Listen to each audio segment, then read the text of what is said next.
नमस्कार, बहुत बहुत स्वागत है आप सभी का प्राइम डिबेट में। मैं रविंद्र सिंह आपके साथ और आज का मुद्दा है लोकसभा चुनाव को लेकर बीजेपी कांग्रेस दोनों जुटे हैं और लोकसभा चुनाव में कैसे मिशन 25 को फतह किया जाए।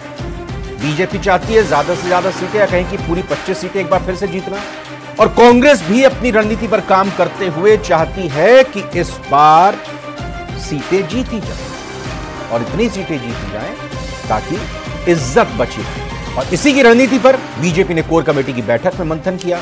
जानकारों की माने तो मिशन 25 को फतह करने के लिए बीजेपी 24 बिंदुओं पर काम करेगी और बीजेपी ने फिर से दावा किया कि वो 25 की 25 लोकसभा सीटें जीतेगी। वहीं कांग्रेस का भी दौसा में संवाद कार्यक्रम हुआ जिसमें कांग्रेस नेताओं ने मिलजुल कर चुनाव लड़ने की बात की। राजस्थान प्रभारी सुखजिंदर रंधावा ने तो कहा, चुनाव जीतना इज्जत का सवाल है। क्या कांग्रेस बीजेपी को टक्कर देने में कामयाब होगी? इसी मुद्दे पर चर्चा, पहले एक छोटी सी रिपोर्ट। 24 कार्यक्रमों के जरिए बीजेपी का मिशन 25 का प्लान।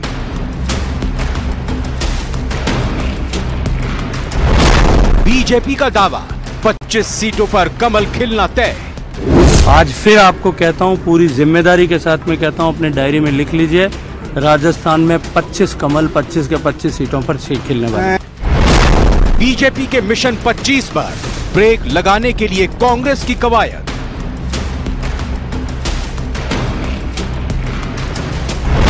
कांग्रेस प्रभारी रंधावा बोले, चुनाव जीतना इज्जत का सवाल।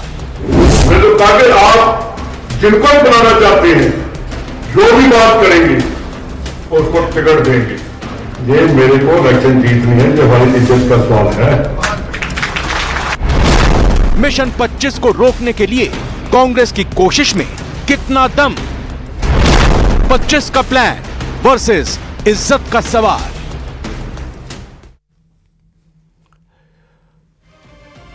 और आइए चर्चा की शुरुआत करते हैं। इसी मसले पर हमारे साथ 4 खास मेहमान जुड़ चुके हैं, एक एक करके परिचय कराते हैं। लक्ष्मीकांत धारुआ जी, प्रवक्ता बीजेपी, स्वागत लक्ष्मीकांत जी आपका। राजेंद्र आर्य साहब, प्रवक्ता है कांग्रेस के, आपका स्वागत राजेंद्र जी। आशुतोष रावत, वरिष्ठ पत्रकार, आपका स्वागत सर।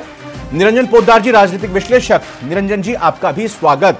और दर्शकों की जानकारी के लिए यह भी बता दें कि कांग्रेस का ये कार्यकर्ता संवाद कार्यक्रम चल रहा है। दौसा में सुखजिंदर रंधावा ने बात कही है, बीजेपी 24 बिंदुओं पर फोकस करते हुए 25 सीटें जीतने का दावा कर रही है। और महत्वपूर्ण बात यह भी कि कांग्रेस का जो आज कार्यकर्ता संवाद सम्मेलन हुआ, पहली बार, इससे पहले भी कई कार्यक्रम हुए कांग्रेस के, लेकिन पहली बार दौसा के राम मंदिर में यह कार्यक्रम हुआ। यहीं पर सुखजिंदर रंधावा ने यह बात कही कि मेरे को ये चुनाव जीतना है, ये इज्जत का सवाल है। राजेंद्र आर्य जी, थोड़ा समझाइए, ये चुनाव इज्जत के किस तरह से हो गए? देखिए, चुनाव जीतना एक प्रतिष्ठा की बात होती है और निश्चित रूप से उन्होंने कार्यकर्ताओं प्रतिष्ठा इज्जत में महीन सा अंतर होता है कि भाई हमें नहीं, प्रतिष्ठा और इज्जत एक ही है। आप उसका अगर सही संग से विश्लेषण करेंगे तो पर्यायवाची है एक दूसरे से। एक उसका उर्दू का वर्ड है, एक हिंदी का वर्ड है, तो ऐसा कुछ नहीं है। और जहां तक मैं ये कहना चाहता हूं कि चूंकि कांग्रेस पार्टी, आपको पता है जिस तरीके से 10 सालों से लोकसभा का चुनाव में लगातार जिस तरीके से 25 के 25 सांसद जीत के जा रहे हैं, उसके बावजूद आपको पता होगा जिस तरीके से किसानों का आंदोलन चल रहा है, किसान पूरी तरीके से, किसानों पे पैलेट गन चलाई जा रही है और किसानों को बुरी तरीके से खदेड़ा जा रहा है, किसान की मृत्यु हो जाती है, जिसकी शहादत के लिए तमाम किसान संगठन एकजुट है, एक स्वर में कह रहे हैं। और जो किसानों की बात करता है उसके लिए कभी ईडी के, कभी सीबीआई के, कभी इनकम टैक्स के इस तरीके के छापे डलवाए जा रहे हैं। आप सोचिए ना, एक तरफ प्रधानमंत्री 2014 में पिंक रिवॉल्यूशन का नाम लेके गौवंश के ऊपर वोट लेकर के सत्ता में आए, आज दुनिया में नंबर 1 है हम पिंक रिवॉल्यूशन में, और इसके गौवंश की जो एक्सपोर्ट हो रहा है उसके अंदर। 2019 का चुनाव उन्होंने पुलवामा के शहीदों के नाम पर मांगा, मतलब वोट मांगा कि पहली बार का वोट पुलवामा के शहीदों पर पड़ना चाहिए। तो इससे ज्यादा शर्मनाक क्या? अभी इन्होंने जो मामला बोल रहे हैं, भगवान राम सुखजिंदर रंधावा की इज्जत या कांग्रेस की इज्जत कैसे जुड़ती है इन चुनावों सर? है ना, देखिए ये मतलब ये घबराहट है कांग्रेस कार्यकर्ता, ये भावुक अपील है कार्यकर्ताओं से कि भाई जितवा दीजिए, नहीं तो फिर कहीं कहीं अपील है। सुनिए मेरी बात, ये अपील है और वो उनको ये बताने की जरूरत है कि देश के अंदर इस वक्त कितना बुरा हो रहा है, चाहे लोकतंत्र की बात हो, चाहे संविधान की बात हो, किसानों के साथ जो बदसलूकी हो रही है, मणिपुर जल रहा है, आपको पता सीमाएं हमारी ये सब बातें नहीं कही उन्होंने, चाहे लद्दाख की बात हो, उन्होंने प्रदेश सरकार पर हमला बोला। उन्होंने विधानसभा चुनाव में अपनी गलती को कहा कि अगर मैं सही फैसला ले लेता उस दौरान सही फैसला ले लेता तो फिर हम चुनाव जीत जाते और सरकार बन जाती है। ये बात खुद स्वीकार कर रहे हैं कि भाई मेरी वजह से हारे हैं और अब हमारी इज्जत दांव पर लगी हुई है। देखिए वो ये सब जो आप बातें बता रहे हैं इधर उधर घुमाकर, इन बातों का उल्लेख नहीं किया उन्होंने। ये कोई मंत्र नहीं दिया वहां पर कार्यकर्ताओं को कि भाई हमें इस रणनीति के तहत जीतना है। उन्होंने एक भावुक अपील की है, इसको समझना होगा। ये दर्शा रही है कि आप घबराए हुए हैं। नहीं, बिल्कुल भी नहीं घबराए हुए रविंद्र जी, हम पूरी तरीके से एकजुट है। हम पूरी तरीके से 2.5 महीने के अंदर 8 करोड़ राजस्थान की जनता ने देख लिया है जिस तरीके का झूठ का और दुष्प्रचार करके, कानून व्यवस्था की बात करके आज पूरे देश के अंदर, जयपुर के अंदर, चाहे अलवर के अंदर दुष्कर्म की घटनाएं हो रही है। बीकानेर के अंदर 8वीं की बच्ची के साथ सामूहिक दुष्कर्म हुआ, अलवर में दुष्कर्म हुआ, खुलेआम आपको मतलब मुख्यमंत्री के गृह जिले के अंदर खुलेआम ट्रैक्टर से। तो अब आप ऐसी बात कहे तो आपके प्रभारी को कहना चाहिए था राजस्थान की इज्जत का सवाल है, राजस्थान की जनता की इज्जत का सवाल है। अपनी इज्जत कहां से आ गई? लक्ष्मीकांत भारद्वाज जी, क्या बीजेपी की इज्जत का सवाल है? मिशन 25 के तहत इस बार हैट्रिक लगानी है 25 सीटों की, नहीं है, पूरी तरीके से फेल। क्या बीजेपी की इज्जत का सवाल है लक्ष्मीकांत जी? रविंद्र, देखिए तो चुनाव है, इसमें इज्जत तो कहीं किसी की होती नहीं। बात नहीं कह रहे हैं ना, मैं इसीलिए जनता किसको पसंद करती है। वो तो कह रहे हैं प्रतिष्ठा इज्जत दांव पर होती है कोई भी मुकाबला हो चुनाव का।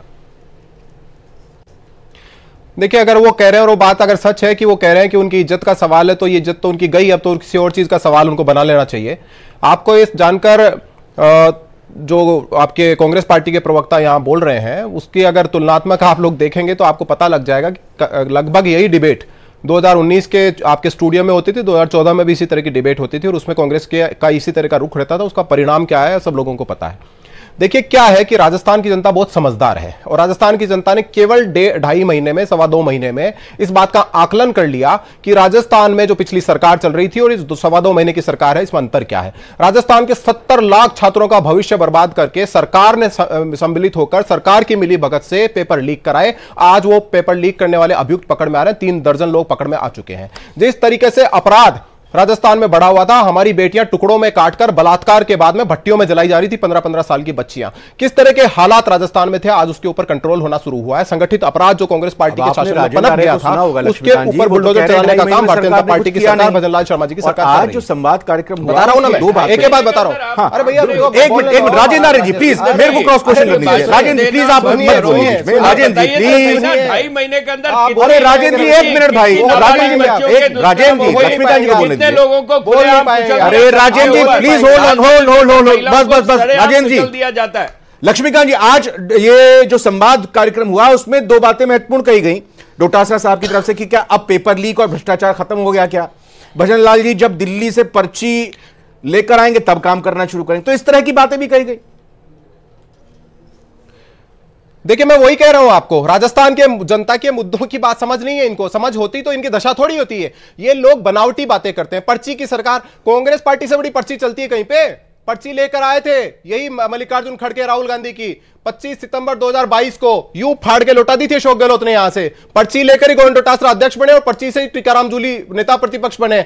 पर्ची सिस्टम जिस पार्टी में स्थायी है, जो 75 सालों से चला आ रहा है, वो अगर इस तरह की बातें करते हैं, कितने डरे हुए लोग हैं, कितने डरे हुए लोग हैं। अरे भैया पायलट की राजनीतिक हत्या करने वाले लोग, पसरा मदेड़ा की राजनीतिक हत्या करने वाले लोग, ये लोग बताएंगे पर्ची, ये लोग पर्ची बताएंगे जो एक परिवार के तलवे वसुंधरा जी आज भी पर्ची को लेकर सदमे में ये देश पर्ची से चल रहा है। आप देखिए ना, प्रधानमंत्री पूरी तरीके से फेल हो चुके हैं। प्रधानमंत्री कहते हैं आत्मनिर्भर भारत। अरे भाजपा को तो आत्मनिर्भर बना लो, भाजपा को आत्मनिर्भर बना लो। भाजपा को आत्मनिर्भर आज तक बना नहीं पाए प्रधानमंत्री। अपने चेहरा लेके घूमते हैं लेकिन उनके पास कैंडिडेट नहीं है, कैंडिडेट नहीं है लड़ने के लिए। दूसरी पार्टियों में प्लीज एक बार शांत हो जाइए, प्लीज एक बार शांत हो जाइए प्लीज। आशुतोष जी से सवाल करता हूं। आशुतोष जी, बीजेपी 24 बिंदु बिंदुओं का कार्यक्रम जारी करके मिशन 25 का प्लान बना रही है और कांग्रेस का कार्यकर्ता संवाद सम्मेलन चल रहा है, कल भरतपुर में होगा। आज के दिन में जो बात यहां पर कही गई सुखजिंदर रंधावा की तरफ से अपील की गई कार्यकर्ताओं से, क्या यह अपील अगर उस वक्त जब सरकार थी कांग्रेस की उस वक्त की हो गई तो फिर आज ये हश्र और ये स्थिति होती? क्या इसका असर पड़ेगा कार्यकर्ताओं पर? और ये अपील कार्यकर्ताओं से करें कि जनता से जाकर करें? अरे सर, लक्ष्मीकांत जी और राजेंद्र जी, एक मिनट, आता हूं आपके पास, सेकंड राउंड में आता हूं। आशुतोष जी जवाब दीजिएगा आप। अरे सर बोलते रहेंगे आप तो आशुतोष जी नहीं जवाब दे पाएंगे, प्लीज। 750 किसानों को शहीद का दर्जा देना पड़ेगा, नहीं तो ये सरकार उखाड़ फेंकेंगे किसान। ये किसान इस सरकार को। देखिए लक्ष्मीकांत जी और प्लीज राजेंद्र दादा जी, आप दोनों को नहीं सुन पाएंगे दर्शक, प्लीज एक मिनट। देखिए लक्ष्मीकांत जी शांत हो गए, राजेंद्र जी प्लीज। सर ये बताइए मेरे को, आशुतोष जी, राजीव गांधी ने 24 बिंदुओं का एक कार्यक्रम, एक minute sir, Laxmikant ji please please. 750 किसानों की शहादत हो गई, इस्तीफा देना चाहिए। अगर प्रधानमंत्री को थोड़ी बहुत भी गैरत है, थोड़ी बहुत भी सर में, इस्तीफा दे प्रधानमंत्री। 750 बस सर, बस बस बस बस ठीक है। उनके ऊपर कौन आंसू बहाएगा? राजीव गांधी के राज में अरे छोड़ो, क्या बातें करते हो? कब तक किसानों की पीछे की बातें करोगे? हकीकत बात बोलो। आशुतोष सर आप बोलना शुरू कीजिए प्लीज। मुझे बताइए कि आखिर ये जिस तरीके से अपील की गई, बात करो, ये क्या दर्शा रही है? ये कॉन्फिडेंस दर्शा रही है, ये डर दर्शा रही है, और इसका असर कितना पड़ेगा कार्यकर्ताओं पर? जुमलों का नाम गारंटी रख दिया। अरे जुमलेबाजों ने जुमलों का नाम गारंटी रख दिया। बयान को सुना जाए तो अगर राजनीतिक तौर पर उस बयान के मायने निकालने की कोशिश की जाए तो चुनाव जैसा होता है वो जनता को फैसला करना होता है कि वो किस पार्टी का चुनाव कर रही है, किन मुद्दों के आधार पर चुनाव कर रही है। कार्यकर्ताओं और नेता उसमें एक अपना रोल तो अदा करते हैं, लेकिन अगर पार्टी की नीति पार्टी के पास मुद्दे प्रभावी नहीं होंगे तो कार्यकर्ताओं का रोल बहुत लिमिटेड हो जाता है। और आज रंधावा जी का जो बयान था, जो भावनात्मक अपील थी, वो कहीं ना कहीं यह शो करती है कि भारतीय जनता पार्टी की तैयारियों के मुकाबले कांग्रेस कहीं ना कहीं अपने आप को कमजोर मान रही है। और हमने देखा भी कि भारतीय जनता पार्टी लगातार दावा कर रही है कि हमको 25 सीटें जीतनी है। उन्होंने आज हालांकि ए और बी कैटेगरी में सीटें एक बांटी है, वहां 5 सीटें उन्होंने बी कैटेगरी में भी रखी है, लेकिन कांग्रेस 25 सीटें जीतने के लिए प्लान नहीं कर रही है। वो उनका कांग्रेस का प्लान है कि भारतीय जनता पार्टी की हैट्रिक को रोका जाए, 25 की 25 सीटें नहीं जीतने दी जाए। तो दोनों की तैयारियों में यह बहुत बड़ा अंतर है, और उसी बयान का आज जो रंधावा जी का बयान है वो रिफ्लेक्ट होता है। दौसा से कांग्रेस को कुछ उम्मीदें लग रही हैं, हालांकि इस बार बहुत अच्छा प्रदर्शन पार्टी ने वहां नहीं किया, लेकिन दौसा से फिर भी भारतीय जनता पार्टी को घेरने की स्थिति में कांग्रेस नजर आ रही है। इसलिए वहां उन्होंने कार्यकर्ताओं को शायद मोटिवेट करने की कोशिश की, लेकिन मुझे लगता है कि पूरे राज्य में इसका एक नेगेटिव मैसेज पार्टी के लिए गया है। रविंद्र जी, निरंजन जी, नेगेटिव मैसेज गया है, ये आशुतोष जी का कहना, और कांग्रेस कहीं ना कहीं ये सोच रही है, देख रही है कि बीजेपी तैयारी में हमसे आगे निकलती हुई दिखाई दे रही है, जैसा आशुतोष जी ने बताया।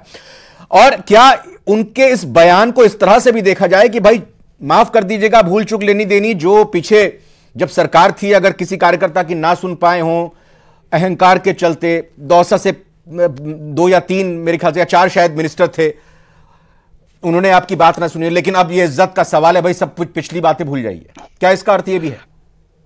देखिए रविंद्र जी, मैं आशुतोष जी की बात से ही पूरी तरह सहमत हूं, और इसी बात में एक चीज जोड़ना चाहता हूं कि कार्यकर्ता केवल वोटों को बूथ तक ले जाकर के और बूथ के अंदर मतलब ईवीएम मशीन के अंदर उसको कास्ट करवाने की क्षमता रखता है, जबकि कार्यकर्ता कभी भी वोट को मतलब बहुत ज्यादा पैमाने के ऊपर वोट को बदल नहीं सकता। कार्यकर्ता के नाम पे वोट बदला नहीं जाता, पहली बात तो ये एक तो ये बात होगी। दूसरी बात देखिए, ये जयपुर के लिए चुनाव नहीं है, ये दिल्ली के लिए चुनाव है रविंद्र जी, आपको ये चीज समझनी पड़ेगी। तो जहां पे नहीं सर, मुझे तो समझनी पड़ेगी, लेकिन रंधावा जी तो जयपुर राजस्थान के प्रभारी है ना, चुनाव हारने के बाद भी वो कंटिन्यू कर रहे हैं ना। अगर रंधावा जी की बात करें तो रंधावा जी तो उससे विधानसभा चुनाव में भी 150 का दावा कर रहे थे, और दूसरी बात वो कह रहे हैं हमारी इज्जत का सवाल है। मुझे एक बात बताइए, रंधावा जी की इज्जत का सवाल क्या विधानसभा चुनाव में नहीं था जब वो प्रभारी थे? विधानसभा चुनाव हो, लोकसभा चुनाव हो, नगर निकाय चुनाव हो, देखिए जो प्रभारी होता है उसकी इज्जत का तो सवाल होता ही है, उसके कहने से कुछ नहीं होता। लेकिन यहां पर एक चीज समझनी पड़ेगी, भारतीय जनता पार्टी और कांग्रेस के अंदर एक बुनियादी फर्क आपको नजर आएगा, और वो ये है कि भारतीय जनता पार्टी लोगों से ये बोल करके वोट मांग रही है कि हमें भारत को विकसित राष्ट्र बनाना है अगले कुछ वर्षों में, और कांग्रेस कह रही है कि हमें नरेंद्र मोदी को हटाना है अगले चुनावों के अंदर। तो देखिए, एक जनता के अंदर इस चीज का सबसे पहले आप ये समझ लीजिए, यही चुनावों के अंदर लीड का और ट्रेल का फर्क आ गया है, क्योंकि एक आदमी जो है वो नकारात्मक प्रचार को लेकर चुनाव लड़ रहा, एक आदमी सकारात्मक। अब वो विकसित राष्ट्र बना पाएंगे नहीं बना पाएंगे, ये भाजपा को हटा पाएंगे नहीं हटा पाएंगे, वो एक अलग बात है। लेकिन आज की तारीख में रविंद्र जी, कोई भी आदमी जब सकारात्मक बात सुनता है तो उसको अच्छी लगती है, बेशक वो धरातल पे आए नहीं आए। दूसरी बात, मैंने आपको शुरू से विधानसभा चुनाव में भी जब मैं आपके चैनल पे आता था, मैं आपको एक बात कहता था कि राजस्थान संघ की सबसे पहली प्रयोगशाला है, और जिस तरीके से भैरव सिंह शेखावत जी के कार्यकाल के अंदर और उस समय जिस तरीके से इन्होंने वहां पे राजस्थान को सींचा, निश्चित रूप से आज वोट के मामले भारतीय जनता पार्टी राजस्थान में कहीं ना कहीं कांग्रेस से बहुत आगे है। किंतु बस देखना यह है कि टिकटों का बंटवारा और उन वोटों को ले जाकर के पोलिंग बूथ तक ले जाकर के उन वोटों को कास्ट करवाना, यह भारतीय जनता पार्टी की चाहे केंद्रीय नेतृत्व हो, प्रदेश नेतृत्व हो, या उनकी लोकल का जो है, उनकी लोकल की टीम है, ये इस चीज के ऊपर निर्भर करता है कि वो कितने आत्मविश्वास से काम करते हैं या अति आत्मविश्वास से काम करते हैं। हां, यहां पे मैं आशुतोष जी की बात को थोड़ा सा और आगे बढ़ाता हूं, और ये फर्क जरूर है कि आज भारतीय जनता पार्टी 100% नंबर लाने के लिए संघर्षरत है, जबकि कांग्रेस कुछ प्रतिशत नंबर ला करके भी अपने आप को विनर की तरह मानेगी। तो ये एक जरूर फर्क है दोनों राजनीतिक पार्टियों में। लेकिन अगर चुनाव के जीतने और हारने की बात है तो मेरे हिसाब से आज की तारीख में राजस्थान के अंदर कोई समानता नहीं है, क्योंकि 48% विधानसभा के चुनाव में वोट आए हैं। मैं इसके अंदर लोकसभा चुनाव के नाम पे, यानी नरेंद्र मोदी जी के नाम पे, इसमें अगर मैं 6-7% वोट और ऐड कर देता हूं तो आप ये मान के चलिए डिफरेंस 10% 12% से ऊपर का हो जाएगा, जो मेरे हिसाब से बहुत बड़ा फर्क होता है चुनावी राजनीति के अंदर। राजेंद्र जी कुछ बोल रहे हैं आप, मैं सवाल वैसे लक्ष्मीकांत जी से लेना चाहता, पहले आप जरा बताइए। अरे भाई, मैं थोड़ा सा ये हमारे राजनीतिक विश्लेषक जी इनके आंकड़ों को दुरुस्त कर दीजिए ना। 48% बोल रहे हैं, कहां से लाए 48% का आंकड़ा?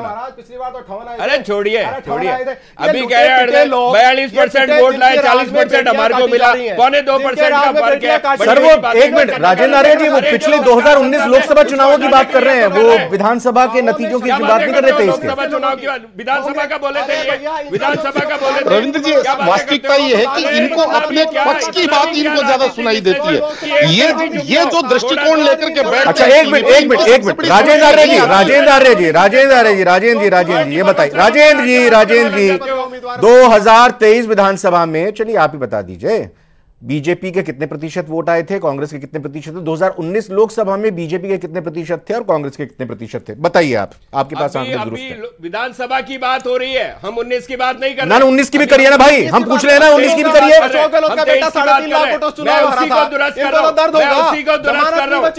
उसकी जरूरत नहीं है।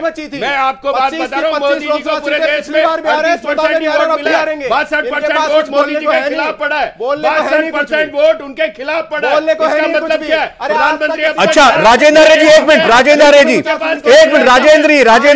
ये बताइए ना, कांग्रेस को कितने प्रतिशत वोट मिला था 2019 में? 2019 में कांग्रेस को कितना प्रतिशत राजस्थान वोट मिला था? 400 कैंडिडेट तो बता दो, पहले 400 कैंडिडेट तो बता दो, पहले 400 कैंडिडेट। 2004 में और 2009 में जब इन्होंने सरकार बनाई थी केंद्र के अंदर, उस टाइम कांग्रेस कितना परसेंट वोटों से सरकार बनाई थी कांग्रेस ने? 400 लेंगे। अरे 400 कैंडिडेट तो बता दो भाजपा के। अरे ये बताओ बेटियां, अरे बताओ तो सही, बेटियां कैसे काटेंगे भाजपा, ये बताओ। पूरी तरीके से भाजपा की सरकार फेल हो गई। युवा कांग्रेस के हमारे कार्यकर्ताओं के ऊपर पुलिस की बर्बरता करवाती है, मुख्यमंत्री से मिलना चाहते हैं, युवा कांग्रेस के नेताओं को मिलने नहीं दिया जाता। राजेंद्र आर्य साहब देखिए, अब ये मुख्यमंत्री से मिलने वाली बात मत कीजिए। मुख्यमंत्री के दरवाजे पर वीरांगनाएं बेरोजगार कितने आया करते थे और कितने मुलाकात वहां पर कर ली, बारिश में धूप में वहां बैठे रहते थे। इसलिए अब चूंकि आप विपक्ष में हैं, आपको विपक्ष की भूमिका जनता के लिए निभानी पड़ेगी। मैं आपके पास आता हूं लक्ष्मीकांत भारद्वाज जी, मुझे ये बताइए, लक्ष्मीकांत भारद्वाज जी ये बताइए, ये 24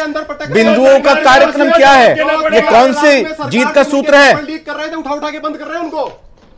लक्ष्मीकांत जी, हाँ एक लक्ष्मीकांत जी बताओ तो सही ना, रोजगार प्रतिवर्ष का वादा किया था, 100 दिन में महंगाई कम कर दूंगा।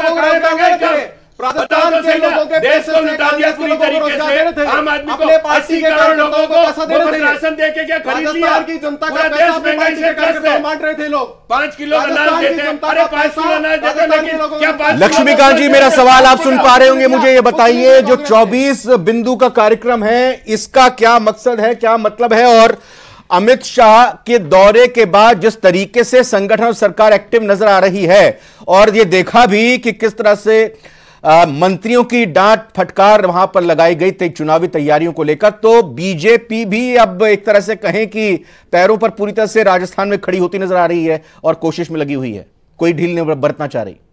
देखिए बीजेपी तो पहले दिन से पैरों पे ही खड़ी है।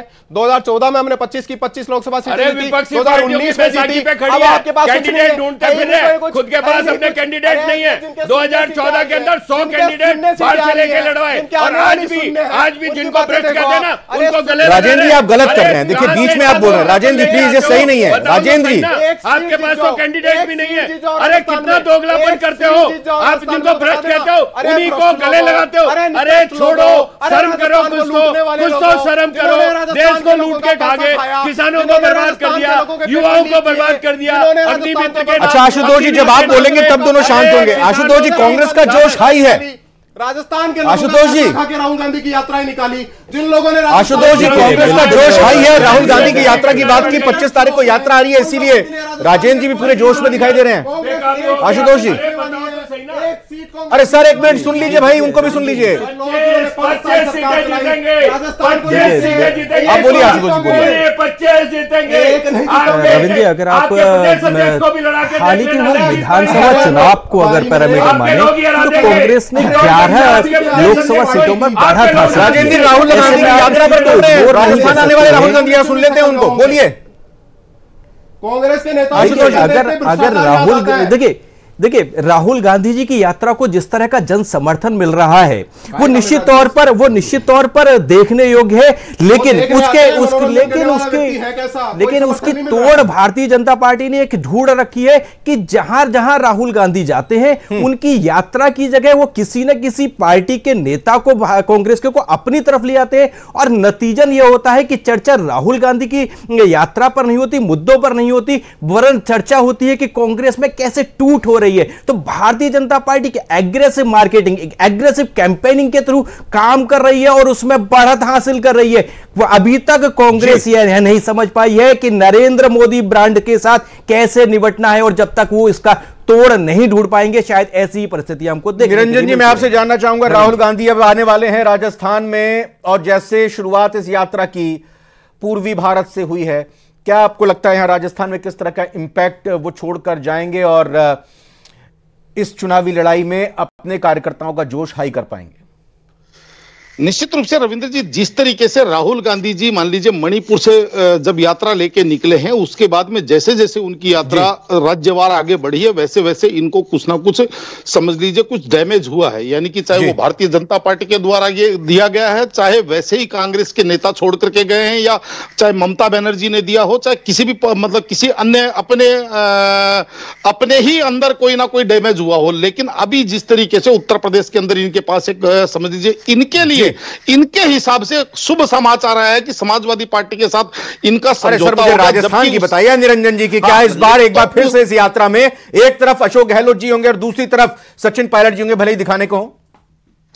देखिए रविंद्र जी, निश्चित रूप से साथ तो होंगे, लेकिन अब उनका दिल कितना मिलता है नहीं मिलता है ये तो पहले से ही निर्धारित है, क्योंकि जिस तरीके से अभी भी आपने देखा होगा कि अमित शाह का दौरा हुआ, इससे पहले प्रधानमंत्री नरेंद्र मोदी भी आए थे जब फ्रांस के राष्ट्रपति के साथ वो यहां आए थे, और अब यहां पर राहुल गांधी की यात्रा आने वाली है और ये यात्रा कांग्रेस और बीजेपी के नेताओं की तरफ से हो रही है, जो कि होनी भी चाहिए आगामी लोकसभा चुनावों के मद्देनजर, क्योंकि एक नैरेटिव सेट होता है, अपने अपने एजेंडे को यहां पर पार्टी जनता के बीच में लाती है। अब ये तो जनता को ही देखना है कि किसकी बातों को पसंद करते हैं।